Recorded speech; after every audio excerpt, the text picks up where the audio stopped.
Selamat petang, salam sejahtera. Terima kasih karena bersama dengan saya di Nazilin Unity Channel. Tak sangka sampai begini boleh terjadi terhadap istri Allahyarham Taib Mahmud. Selepas kematian Taib Mahmud, ini pula berlaku kepada istri beliau. Banyak kontroversi yang berlaku selepas kematian beliau, terutamanya melibatkan harta. Ini yang berlaku. Tak sangka istri Taib Mahmud dihalang masuk rumah. Lalu beliau membuat laporan polis. Mendakwa dihalang daripada memasuki kediamannya di Kuching minggu lalu. Istri kepada bekas yang di Pertuan Negeri Sarawak, Allahyarham Abdul Taib Mahmud, membuat laporan polis. Menerusi hantaran di Instagram, Toh Puan Raghad Kurdi memberitahu kejadian itu berlaku ketika dia ke Kuching untuk melawat pusara Allahyarham. Raghad turut menyampaikan sedekah jariah bagi pihak suaminya yang meninggal dunia pada 21 Februari lalu. Namun ujarnya sejurus tiba di kediaman itu. Pengawal bertugas memaklumkan mereka tidak mempunyai kuasa untuk membenarkan beliau masuk. Kami dihalang ketika sampai di pintu rumah dan pengawal memberitahu saya mereka tidak mempunyai kebenaran untuk membenarkan saya masuk, kata beliau. Tetapi alhamdulillah pengawal yang baik hati membenarkan saya masuk. Allah akan sentiasa melindungi dan membela mereka yang dizalimi, katanya lagi. Melalui hantaran sama, Raghad 44 tahun turut berkongsi beberapa keping foto beliau berada di pintu pagar kediamannya bersama pengawal keselamatan dan ketika melawat pusara Taib. Ekoran itu, Raghad berkata beliau membuat laporan polis termasuk permohonan yang perlu di mahkamah. Saya lakukan semua ini dengan berat hati. Saya tidak perlu membuktikan apa-apa kepada sesiapa, kata beliau. Beliau, Taib Mahmud, suami saya. Tapi saya perlu merekodkan perbuatan memalukan yang dilakukan terhadap saya dan menuntut keadilan, katanya lagi. Saya tahu saya tidak pernah berkongsi cerita saya sebelum ini, tetapi sudah tiba masanya untuk berbuat demikian, tambahnya lagi. Raghad berkawin dengan Abdul Taib Mahmud ketika usianya 30 tahun pada 18 Desember tahun 2010. Perkawinan itu merupakan perkawinan kali kedua Abdul Taib Mahmud selepas istri pertamanya, Laila Taib, meninggal dunia pada tahun 2009. Taib meninggal dunia pada 21 Februari lalu di sebuah hospital swasta di Kuala Lumpur pada usia 87 tahun. Allahyarham diterbangkan ke Kuala Lumpur pada 10 Februari untuk mendapatkan rawatan lanjut. Selepas keluar dari unit rawatan rapi ICU, Pusat Perubatan Pakar Normah di Putrajaya. Sekian untuk kali ini. Jangan lupa tinggalkan komen Anda, tekan butang subscribe. Bye-bye. Salam sejahtera. Isu kali ini membuatkan netizen tertanya-tanya. Tun Mahathir ini dah benar-benarnya nyoka sampai dia lupa dia pernah jadi Perdana Menteri. Kenapa netizen marah sampai begitu, terutamanya penyokong Pakatan Harapan? Mereka kata, terutamanya para penyokong Anwar Ibrahim, mereka kata, Mahathir ini dah terlalu tua kah? Yang mana Mahathir baru-baru ini menyambut umur 99 tahun. Dan beliau pula menyindir Anwar Ibrahim, menyindir kerajaan sekarang, seperti kerajaan sekarang ini adalah kerajaan yang paling jahat sekali di mata Mahathir. Ini apabila Mahathir menyindir kerajaan berkait isu air 3 sen yang dijual kepada Singapura.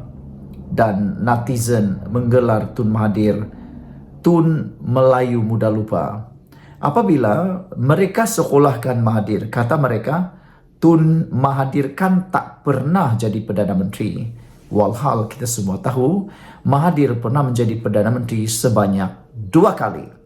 Beliau mencipta rekod dunia, menjadi Perdana Menteri paling tua, menjadi Perdana Menteri 2 kali di parti yang berbeza, satu dari kerajaan, satu lagi dari pembangkang.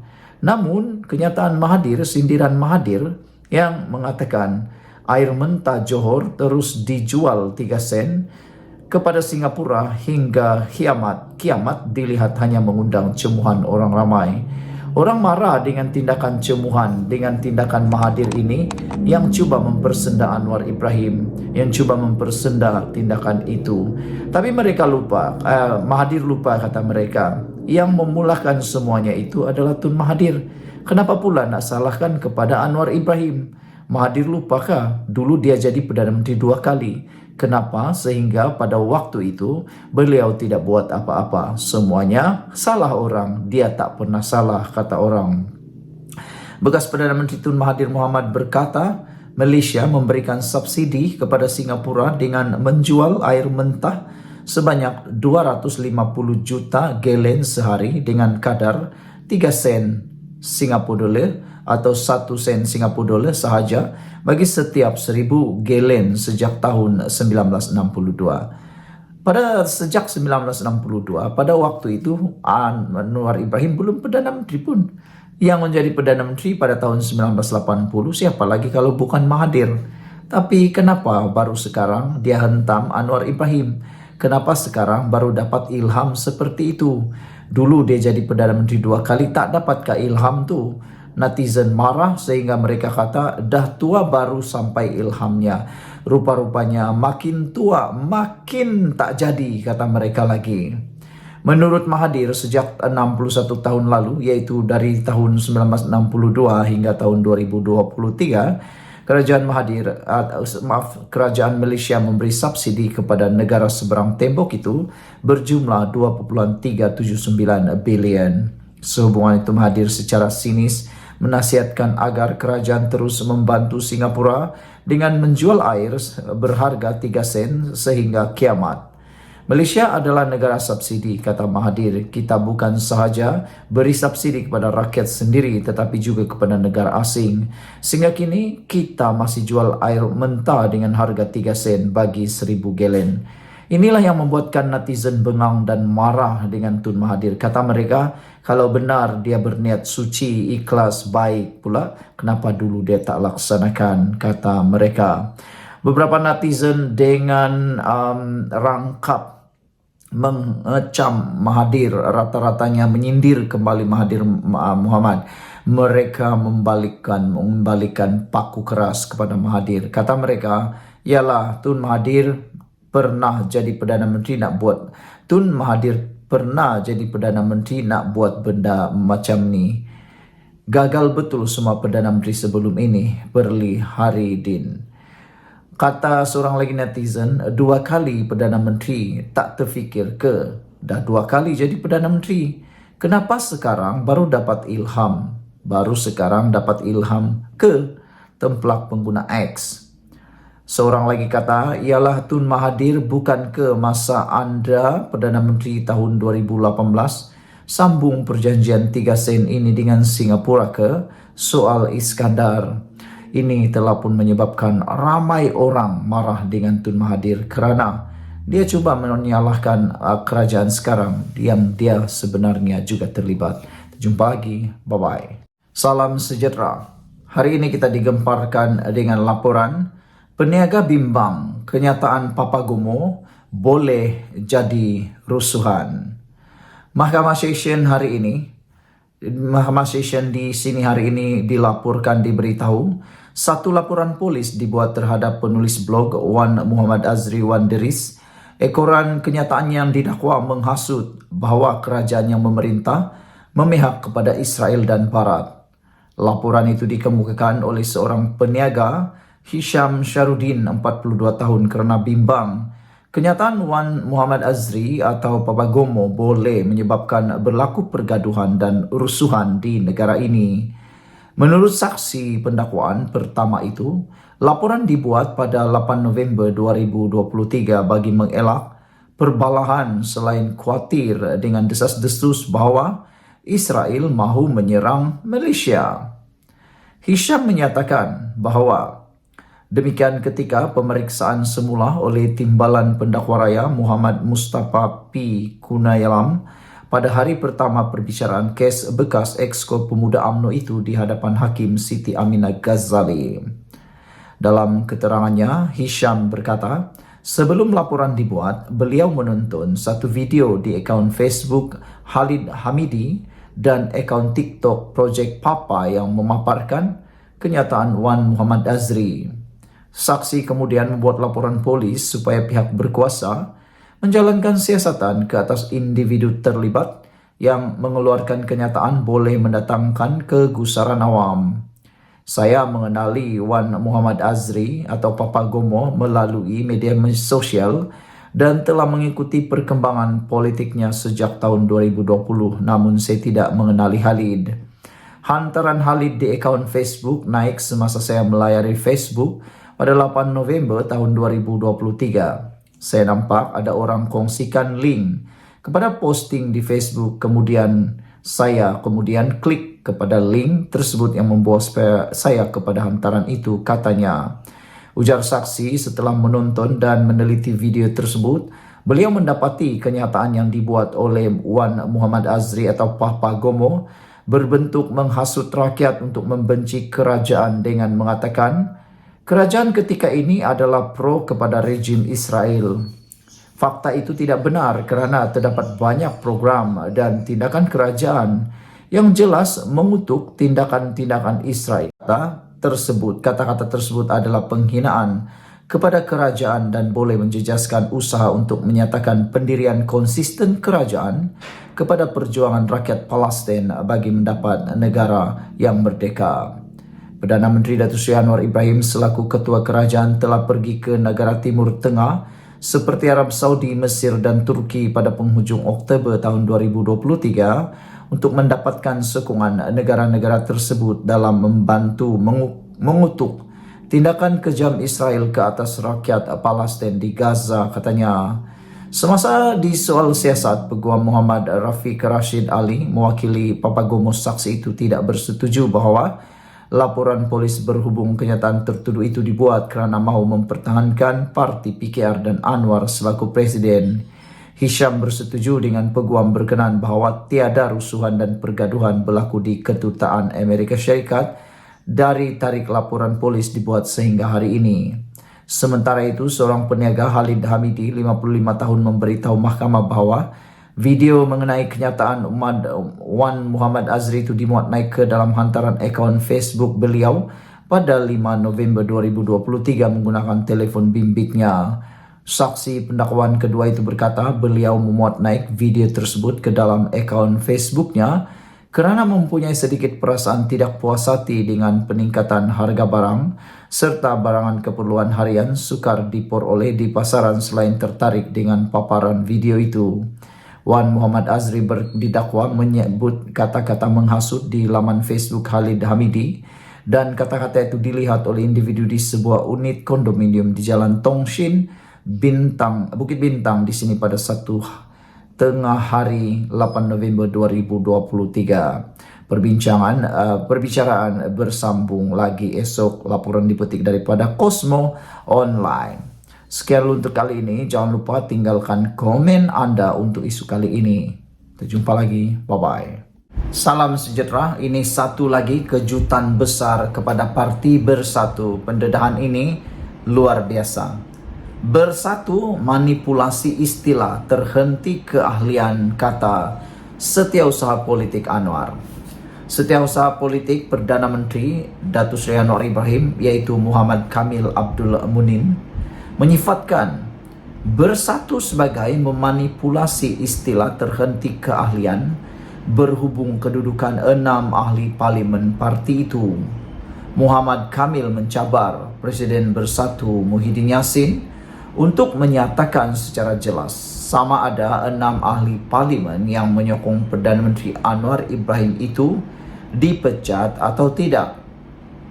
Ini selepas Muhyiddin menyifatkan Speaker Dewan Rakyat Johari Abdul membuat tafsiran songsang apabila mengumumkan bahawa 6 wakil rakyat itu kekal sebagai ahli parlimen bebas. Apa yang jelas kita nampak ialah mereka ini 6 ahli parlimen dari Bersatu dipecat meskipun ada percubaan memanipulasi istilah terhenti bagi memenuhi selera tekak Muhyiddin. Penafsiran peruntukan itu harus dilihat secara konteks keseluruhannya. Jangan menuding jari kepada orang lain. menuduh speaker sebagai songsang dan sebagainya. Kamu dahulu yang enggan untuk bersetuju untuk pindahan itu dilakukan dengan lebih ketat. Kenapa Ketua Pembangkang perlu menggelupur sekarang, katanya. Marahlah Presiden kamu, katanya kepada Malaysia Kini. Sebelum ini Anwar membidas Bersatu sebagai pihak yang bertanggung jawab, membolehkan 6 ahli parlimen berkenan kekal dengan kerusi masing-masing walaupun kini menyokong kerajaan. Dia menjelaskan semasa akta anti lompat parti itu digubal di parlimen dulu, Wakil Bersatu sendiri menolak peruntukan mengenai seorang yang dipecat parti akan kehilangan kerusi. Dalam kenyataan balas, Muhyiddin mendakwa bahawa Anwar gagal memahami perlembagaan persekutuan dan bukan partinya. Menurutnya, perkara 49A Perlembagaan Persekutuan jelas menyatakan mana-mana ahli parlimen yang terhenti menjadi ahli parti maka kerusinya didakwa di Dewan Rakyat hendaklah dikosongkan. Dia berkata selaras dengan peruntukan ini, Bersatu telah membuat pindahan perlembagaan parti untuk memasukkan keadaan di mana wakil rakyatnya terhenti keahlian serta merta apabila gagal mematuhi arahan bertulis Majlis Pimpinan Tertinggi MPT. Bagaimanapun, Kamil yang juga timbalan Ketua Pemuda PKR menyangkal kenyataan Muhyiddin sebagai tidak tepat. Dia turut merujuk kenyataan bekas Menteri Jabatan Perdana Menteri Parlimen dan Undang-Undang Wan Junaidi Tuanku Jaafar yang mempertahankan dakwaan Anwar. Tan Sri Wan Junaidi dengan jelas menyatakan bahawa Perikatan Nasional ketika itu sebahagian kerajaan enggan menyokong akta ini sekiranya tidak menggugurkan 2 syarat, itu melanggar arahan parti dan melanggar arahan whip berlandaskan untuk dapat kelulusan di Dewan Rakyat. Pada November tahun lalu, Asrawani melaporkan Wan Junaidi sebagai berkata bahawa dia bertegas mau memasukkan klausa yang menyatakan ahli parlimen yang melanggar kehendak parti akan kehilangan kerusi mereka secara otomatik. Kamil berkata bahawa berlandaskan penerangan Wan Junaidi, 6 ahli parlimen itu dipecat oleh Bersatu dan tidak ada istilah terhenti keahlian seperti didakwa oleh parti berkenaan. Kalau dipecat, maka perkara 49A dalam kurungan 2 kurungan C adalah terpakai di mana mereka tidak akan terhenti menjadi ahli Dewan Rakyat hanya disebabkan pemecatan, katanya lagi. Perkara 49A dalam kurungan 2 kurungan C Perlembagaan Persekutuan menyatakan seseorang ahli Dewan Rakyat tidak terhenti menjadi ahli Dewan itu menurut perkara ini hanya disebabkan oleh kurungan C pemecatannya daripada keanggotaan dalam parti politiknya. Sebelum ini, PN turut membidas keputusan Speaker Dewan Rakyat mengekalkan kerusi 6 ahli parlimen Bersatu yang berpaling tadah dengan mengatakan ia mengkhianati semangat dan hasrat murni pindahan perkara 49A Perlembagaan Persekutuan bagi menghalang ahli parlimennya bertukar parti. Sekian untuk kali ini. Jangan lupa tinggalkan komen Anda. Bye-bye. Salam sejahtera. Dengan laporan ini, ada orang tanya, ada netizen tanya, adakah Parti Bersatu akan diharamkan ataupun Parti Bersatu terpaksa bermula dari bawah untuk membentuk semula perlembagaan mereka? Adakah Parti Bersatu terpaksa membuat perlembagaan baru parti mereka? Kerana sebelum ini sudah pernah berlaku dalam Parti UMNO dulu, apabila pernah diharamkan gara-gara pertelingkahan dan juga gara-gara berlaku kekecohan berkait pimpinan Parti UMNO dan juga perlembagaan pada waktu tersebut. Akhirnya diharamkanlah UMNO seketika pada waktu itu sehingga munculnya UMNO baru 2.0. Hari ini apabila Speaker Dewan Rakyat Johari Abdul menyatakan perlembagaan Bersatu bertentangan dengan perlembagaan persekutuan, netizen dengan cepat sekali menangkap dan mentafsir. Mereka kata, betulkah kalau ini memang berlaku? Pastilah ini akan menimbulkan masalah besar kepada Parti Bersatu. Karena kata netizen yang mereka tahu parti ini mempunyai pelembagaan, di atas mereka ialah pelembagaan persekutuan. Jangankan parti, pelembagaan negeri pun di bawah pelembagaan persekutuan. Ini kan pula pelembagaan parti sahaja. Jadi dengan itulah netizen mula bertanya, adakah kalau dengan ini terus saja bersatu menentang kerajaan, adakah potensi bersatu akan diharamkan atau dibubarkan? Kerana pelembagaan mereka yang baru dipindah itu kini adalah bertentangan dengan pelembagaan persekutuan. Hal ini disahkan oleh Johari Abdul, yaitu yang di-Pertua Dewan Rakyat, Speaker Dewan Rakyat, yang mendapati arahan-arahan di bawah pasal 10.5 perlembagaan bersatu adalah bertentangan dengan pelembagaan persekutuan.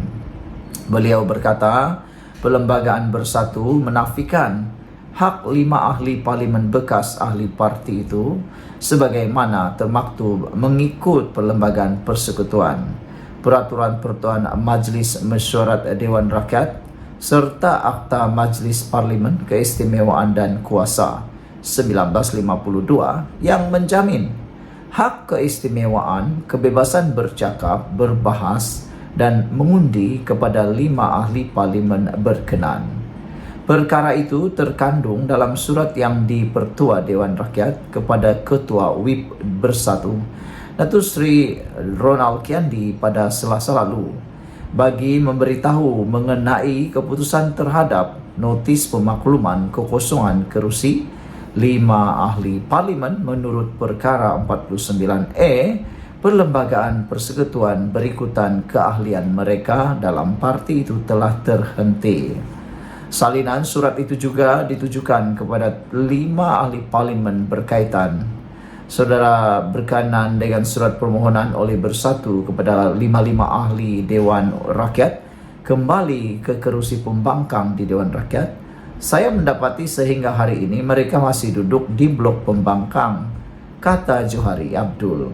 Justru itu saya mendapati dan memutuskan bahawa tidak berlaku kekosongan kerusi di bawah perkara 49E dalam kurungan 1 perlembagaan persekutuan, kata Johari.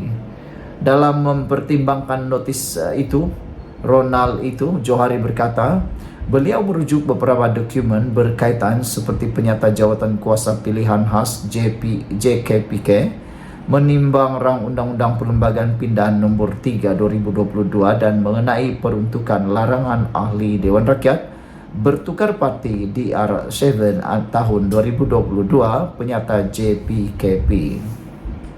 Ini termasuk penyata rasmi bertarikh 11 April 2022 mengenai rang Undang-Undang Perlembagaan Pindahan Nombor 3 2022 dan penyata rasmi bertarikh 27 dan 28 Julai tahun 2022 mengenai rang Undang-Undang Perlembagaan Pindahan Nombor 3 2022 dan usul mengenai penyata JKPK itu.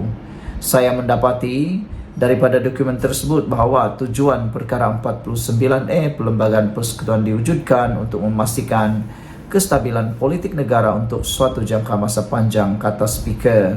Selain itu, saya juga melihat kepada prinsip keluhuran perlembagaan. Malaysia mengamalkan prinsip keluhuran perlembagaan di bawah perlembagaan persekutuan dan ia juga merupakan prinsip rukun negara yang ketiga. Ini kerana di bawah keluhuran perlembagaan, kesemua undang-undang atau peraturan adalah tertakluk kepada perlembagaan persekutuan menurut surat itu lagi.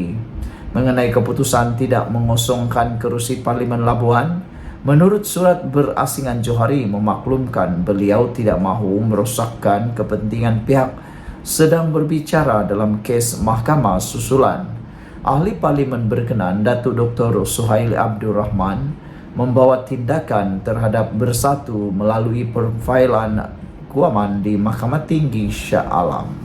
Oleh kerana kes ini sedang dalam pertimbangan mahkamah, saya tidak mahu merosakkan kepentingan pihak yang berbicara dalam kes mahkamah itu dengan keputusan saya di bawah perkara 49E dalam kurungan 3 Perlembagaan Persekutuan, katanya lagi. Sekian untuk kali ini, jangan lupa tinggalkan komen Anda. Jumpa lagi. Salam sejahtera, terima kasih karena bersama dengan saya di Nazilin Unity Channel. Saya ingin kongsikan kepada Anda satu dapatan daripada Harapan Daily. Jaga-jaga siapa buat TikTok bacaan kunut nazilah, ajak doakan musibah kepada Perdana Menteri. Ini betul-betul tindakan yang bagi saya betul-betul tak berakal lah. Bayangkan Perdana Menteri yang kita sanjung, Perdana Menteri yang memimpin negara ini, didoakan doa musibah.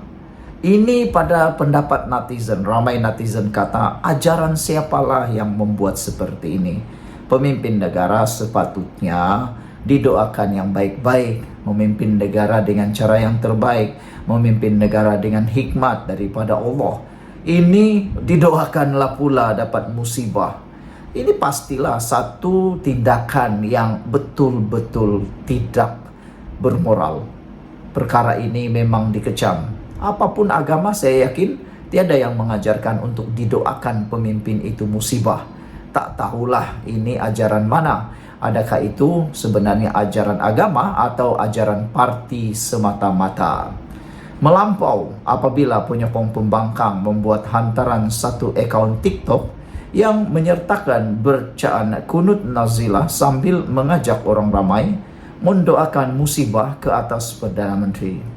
Susulan itu, Jabatan Kemajuan Agama Islam Malaysia JAKIM akan membuat laporan kepada Suruhanjaya Komunikasi dan Multimedia Malaysia MCMC. Menteri Jabatan Perdana Menteri Hal Ehwal Agama Datuk Dr. Muhammad Naim Mokhtar berkata, JAKIM sekaligus menyerahkan kepada MCMC untuk menyiasat dan mengambil tindakan ke atas akaun itu. Kita akan meminta MCMC menilai kandungan berkenan dan terpulang kepada pihak berkuasa untuk mengambil tindakan lanjut, katanya pada sidang media selepas merasmikan program Jelajah Madani Ulama dan Umara Peringkat Zon Utara di Ipoh hari ini.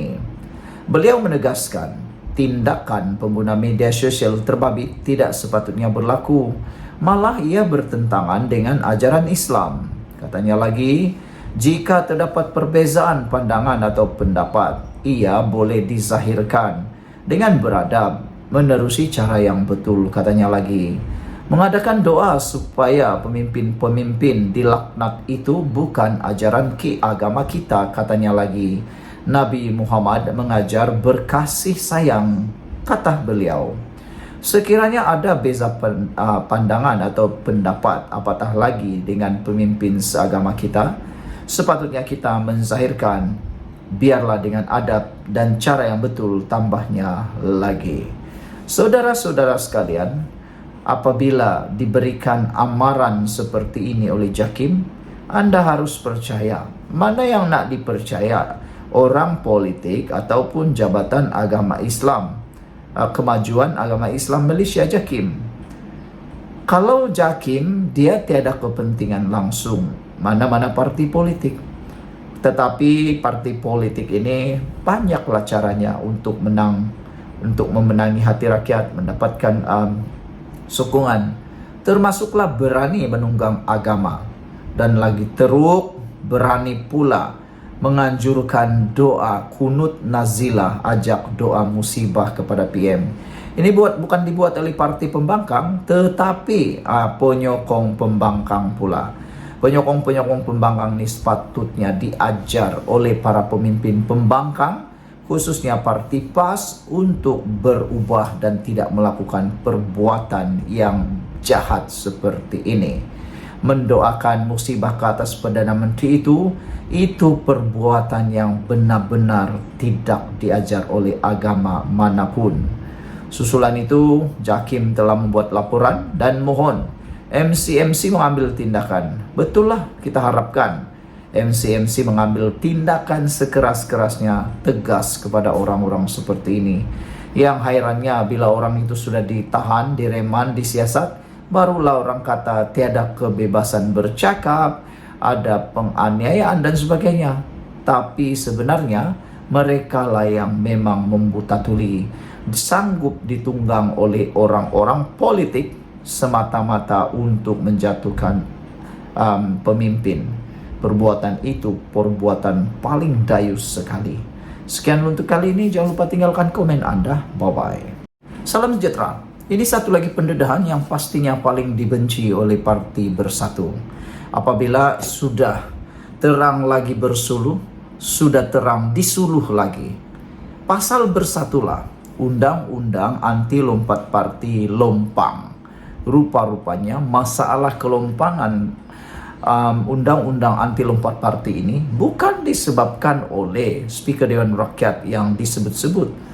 Jauh sekali salah Anwar Ibrahim. Salah sebenarnya adalah kepada Parti Bersatu, khususnya pimpinan Muhyiddin Yassin.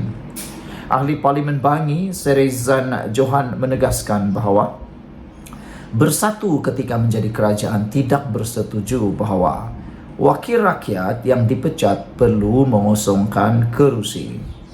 Oleh sebab itu, katanya, perkara 49E Perlembagaan Persekutuan mengenai lompat parti mempunyai kelompangan yang ketara.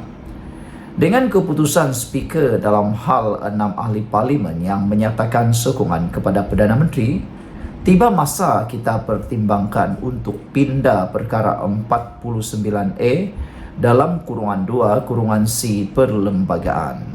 Katanya Bersatu adalah puncak mengapa kita ada kelompangan ini yang coba diperbaiki melalui pindaan oleh parti politik dalam perlembagaan parti.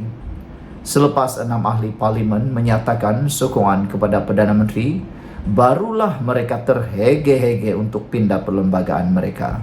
Kalau nak faham lagi, mudah saja. Kelompangan yang berlaku dalam Akta Anti Lompat Parti sudah dibaca, sudah dihidu oleh parti-parti yang lain seperti UMNO, PKR, Amanah, dan DAP. Dan pas sekali, satu-satunya yang tidak dapat menghidu atau sudah menghidu tetapi tidak mengambil apa-apa tindakan ialah Parti Bersatu. Pada peringkat awal mereka tidak mengambil tindakan karena mereka merasakan Akta Anti Lompat Parti itu sudah sempurna. Tetapi parti yang lain seperti PKR, UMNO, mereka tahu ada kelompangan berlaku kalau ahli mereka menyokong pembangkang ataupun sesiapa yang tidak mengikut M-Block. Mereka mengenakan tindakan saman, pampasan, dan juga boleh dikenakan lompat parti. Mereka buat itu untuk menutup kelompangan perlembagaan itu. Parti UMNO, PKR, dan DAP serta Amanah, mereka membuat pindaan dalam perlembagaan parti masing-masing. Mereka memasukkan klausa denda, saman, pampasan, ataupun bersetuju mengosongkan kerusi. Dengan tindakan itu, maka langkah Sheraton 2.0 tidak menjadi. Walaupun Hadi Muhyiddin pada waktu itu berulang kali kata dah cukup jomblo, ada SD dan sebagainya, tak menjadi juga kerana parti seperti UMNO dan PKR sudah menutup lompang itu melalui pindaan perlembagaan parti mereka. Tetapi Parti Bersatu tidak buat. Akhirnya barulah terhege-hege membuat pindaan perlembagaan mereka karena mereka tahu sudah bahwa mereka kini terkena sendiri. Itu sebabnya apa yang berlaku sekarang, kata Serezan, adalah masalah daripada Bersatu. Kalau bukan kerana Bersatu, undang-undang anti lompat parti kita akan lebih ampuh, katanya lagi. Bak kata pepatah Inggris, mereka order of their own misfortune, ataupun menulis mereka punya kerugian sendiri. Untuk rekod, Presiden Parti Pribumi Bersatu Malaysia Bersatu Tan Sri Muhyiddin Yassin pada tahun 2022 tidak bersetuju seorang ahli parlimen yang dipecat daripada parti atau meninggalkan parti atas sebab-sebab tertentu perlu mengosongkan kerusinya. Pendirian Muhyiddin yang juga ahli parlimen Pagoh itu dinyatakannya dalam mesyuarat khas parlimen bagi membentang dan membahaskan rang Undang-Undang Perlembagaan Pindaan nombor 3 pada April 2022. Mengulas lanjut, Serezan bertanyakan sama ada Bersatu yang juga sekutu PAS dalam blok Perikatan Nasional PN itu akan melakukan pusingan new. Persoalan yang saya ingin utarakan kepada Bersatu adalah, adakah Anda semua bersedia untuk U-turn pendirian Anda dan sokong pindaan kepada perkara 49A Perlembagaan Persekutuan? Soalnya lagi. Sekian untuk kali ini. Jangan lupa tinggalkan komen Anda, tekan butang subscribe. Bye-bye.